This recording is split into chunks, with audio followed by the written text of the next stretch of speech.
Assalamualaikum warahmatullahi wabarakatuh. Nama saya Aditya Haji Prakoso dengan NRP 212111606. Saya akan mempresentasikan hasil pencapaian belajar saya dalam semester 5 ini dengan mata kuliah komunikasi massa. Proses daripada komunikasi sendiri menurut para ahli, yang pertama ada Aristoteles, kemudian Laswell, dan Schramm. Saya mulai dengan Aristoteles. Ia menyampaikan bahwasanya komunikasi itu dimulai dari pembicara atau speaker yang mengutarakan pesan atau speech dalam situasi atau occasion kepada halayak, audiens, yang kemudian menimbulkan dampak atau pengaruh atau efek. Kemudian yang kedua ada komunikasi menurut Laswell.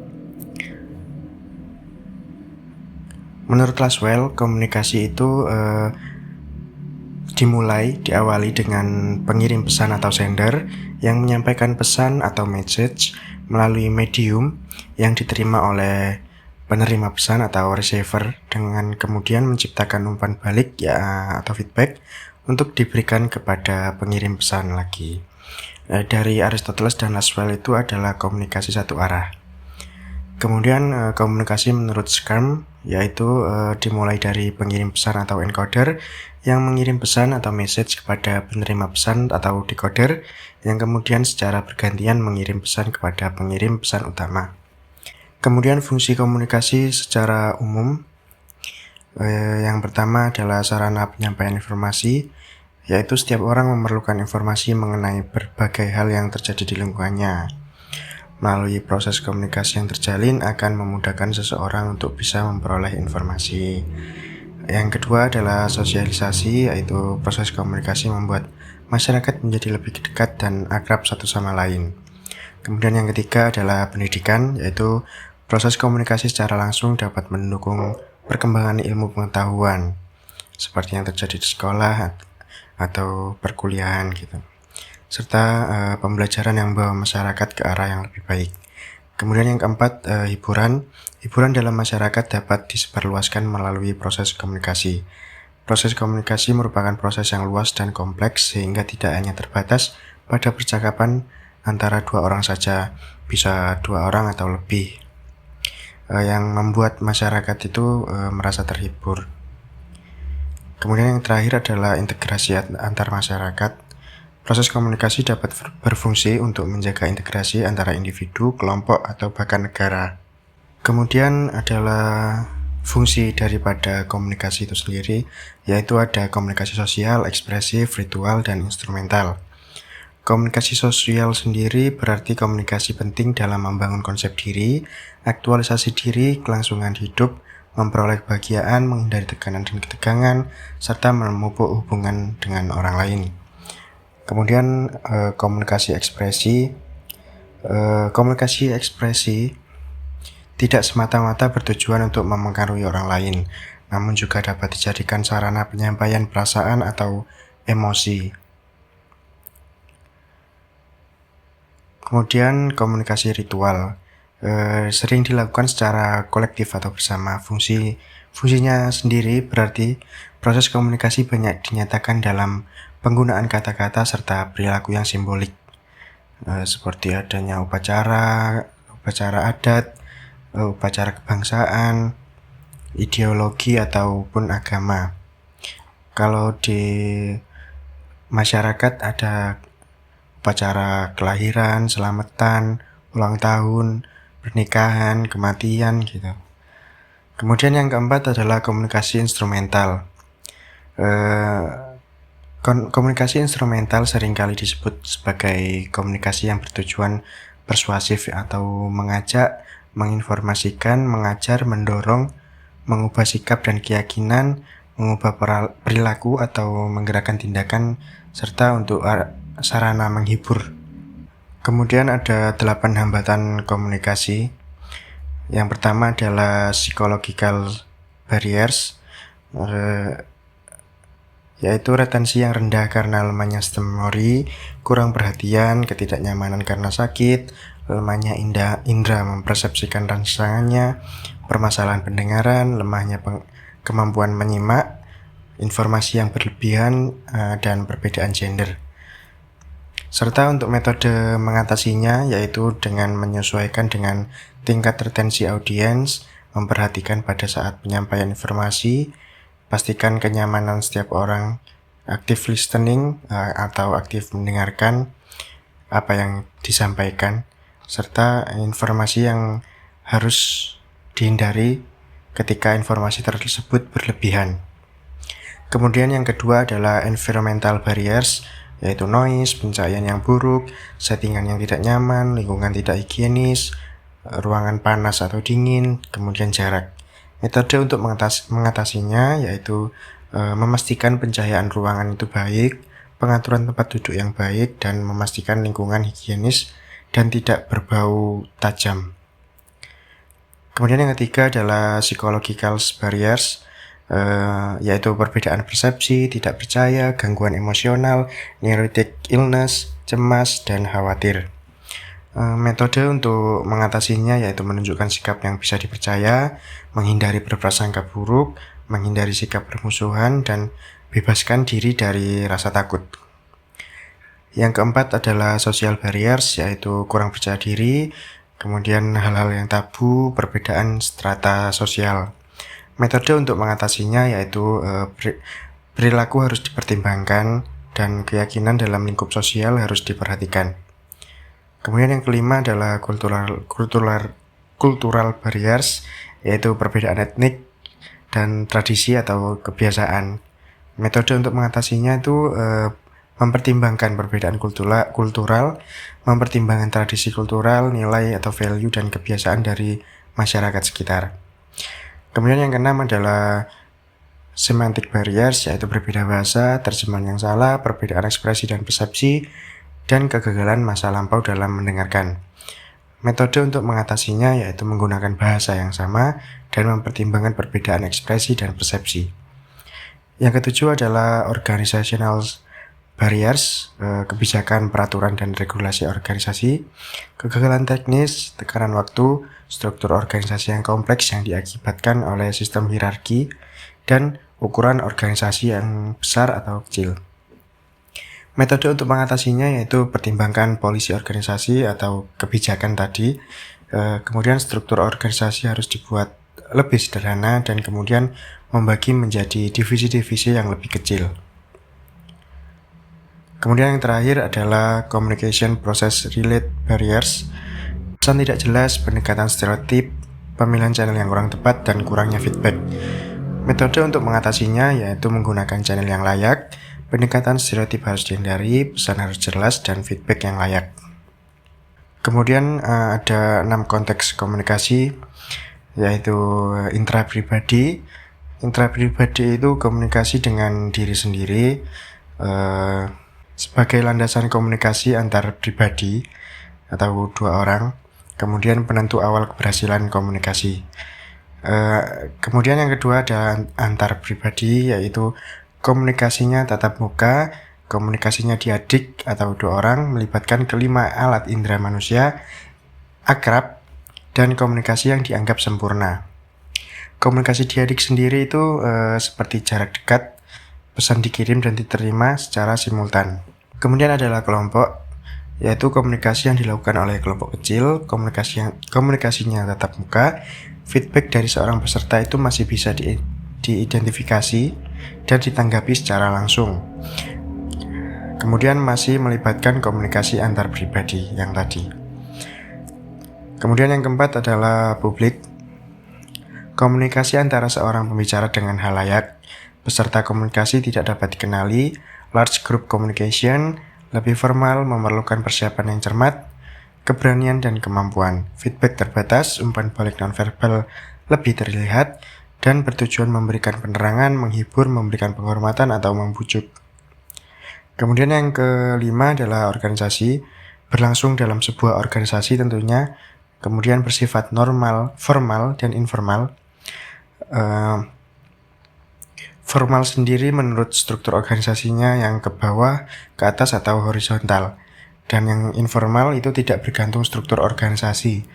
Komunikasi antar sesama teman, kemudian ada bercanda-bercandaan, ada gosip juga.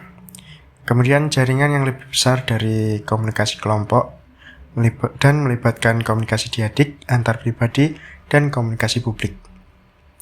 Kemudian yang terakhir adalah komunikasi yaitu massa, menggunakan media massa tentunya berbiaya relatif mahal, dikelola suatu lembaga, ditunjukkan pada sejumlah besar orang, pesan bersifat umum, cepat, serentak, dan sekilas. Feedback seringkali tertunda. Kemudian adalah unsur komunikasi. Unsur-unsurnya yaitu adanya sumber, adanya halayak, adanya pesan, adanya proses, adanya konteks, dan adanya media.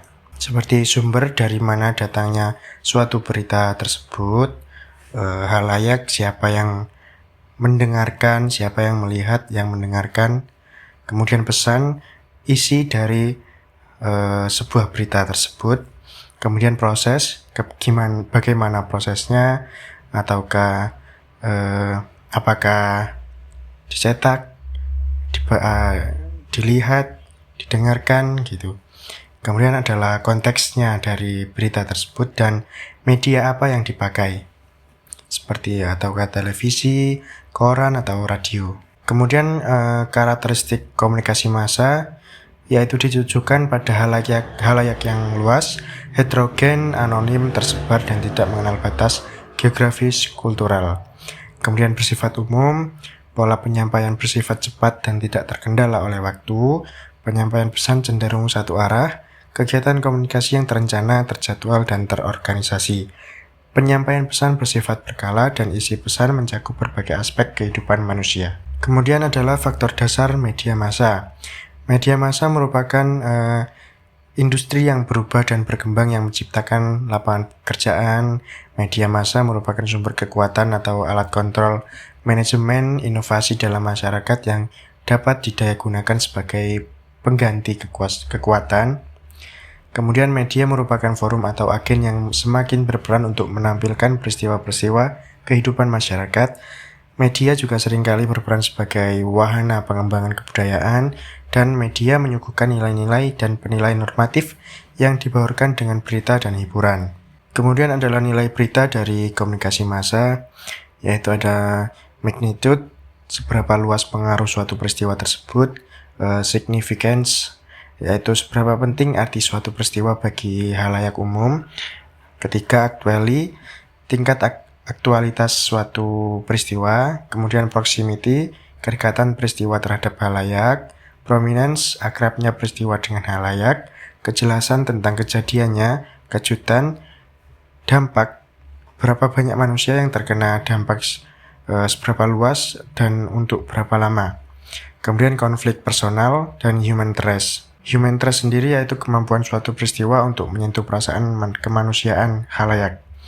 Faktor-faktor dari human interest yaitu ada ketegangan. Ketegangan ini muncul di komunitas terkait proyek pembangunan misalkan. Beberapa warga itu mendukung karena melihat potensi ekonomi, sementara yang lain menentangnya karena khawatir merusak lingkungan atau mata pencarian lokal seperti itu. Kemudian ada keanehan dari faktor human interest, yaitu sekelompok orang itu lebih tertarik pada turnamen video game, turnamen Mobile Legends atau PUBG gitu daripada pemilihan umum nasional, siaran pemilihan umum nasional gitu. Kemudian minat pribadi dari faktor human interest sendiri, contohnya itu seorang individu lebih memilih menghabiskan waktu membaca novel daripada mengikuti atau melihat berita politik yang ada di TV karena minat pribadinya lebih condong ke dunia sastra daripada politik. Kemudian ada konflik dari faktor human interest yang contohnya itu jika terjadi konflik antara dua teman dekat yang memiliki minat berbeda dalam olahraga misalnya. Satu teman sangat suka sekali atau antusias dengan sepak bola, sementara yang satunya lagi lebih tertarik pada basket. Kemudian konflik ini muncul karena perbedaan minat pribadi tersebut. Mereka menganggap ini lebih baik, itu lebih baik, dan terjadilah timbul konflik. Kemudian simpati dari faktor human interest sendiri, yaitu contohnya saat seorang teman itu merasa sedih karena baru saja gagal, kemudian teman-temannya yang lain itu merasa simpati dan mencoba memahami perasaannya dan menghiburnya. Kemudian adalah kemajuan dari faktor human interest sendiri, yang contohnya orang-orang itu lebih tertarik dari perkembangan teknologi yang memudahkan hidup mereka.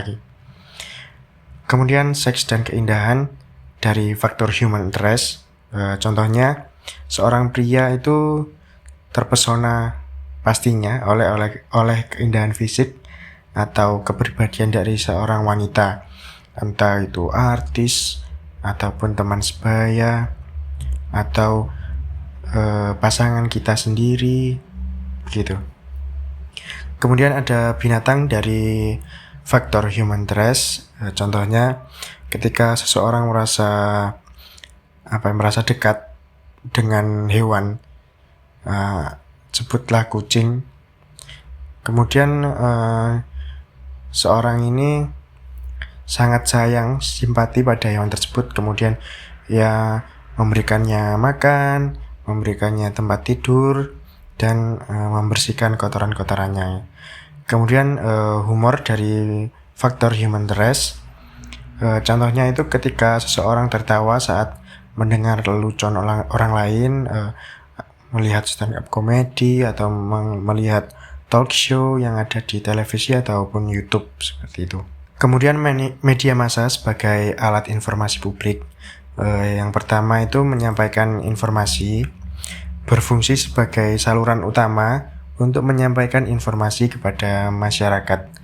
Kemudian mendorong keterlibatan publik melalui berbagai jenis media seperti cetak, TV, radio, dan platform online seperti YouTube, Instagram, Twitter, dan lainnya, untuk memberikan akses kepada masyarakat terlibat dalam isu-isu publik yang sedang berjalan.